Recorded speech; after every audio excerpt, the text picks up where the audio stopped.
All right, today we are talking about where variations come from, and we're doing this so we can understand the diversity that we see in variations. So, variations come from our genes, from our DNA. No one please make a blue jeans joke here. Your genes, with a G, are a set of instructions in your DNA that tell parts of our body how to grow. Now, it is quite a bit more complicated than that. We are not going into it in grade 9. The genes are a set of instructions, and those instructions eventually lead to the proper growth and development of the body. And that's where our variations come from. Variations come from differences in how the genes tell the body to grow. So there's variation within species because there's variation within our genes. We might all have a gene that determines how tall we're going to get. Actually, that's going to be many, many genes. But we have genes determining how tall we will grow, but the different combinations of variations of those genes lead to different people being different heights. Now, this is also the source of variation between species, why different types of organisms look different from one another, both in terms of big differences, like the difference between me and a mushroom, and much smaller differences, like the differences between humans and bonobos or chimpanzees.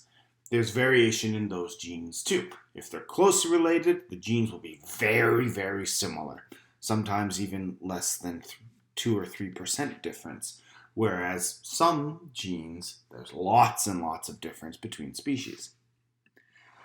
We call these inherited traits because they're traits that get passed down from parent to child. Your suntan is not an inherited trait because it's not controlled by a gene. It's controlled by how much you expose yourself to the sun. How easily you sunburn, though, that could be an inherited trait. Determines on the melanin in your skin. We do have two types of these inherited traits as well. We can have discrete traits. Discrete traits you either have or you don't.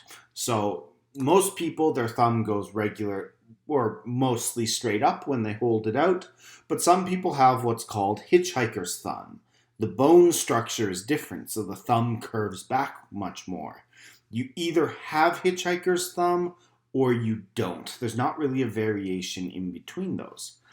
But sometimes you also have continuous traits. Line up a whole bunch of dogs or people as well with hair color, and you can see that there's variations. There's not one clearly, oh, you're a blonde dog and you're a brown-haired dog. You can have some dogs that have darker hair while they're still have blonde fur, gold fur, and you can have some dogs that have lighter hair while still having brown fur. It's continuous. They all blend together. And that's the difference between continuous and discrete. Discrete, you either have it or you don't. Where continuous, it's a continuum. They all blend together. So you can't put them easily in categories because there's little variations in between the big categories that we can identify.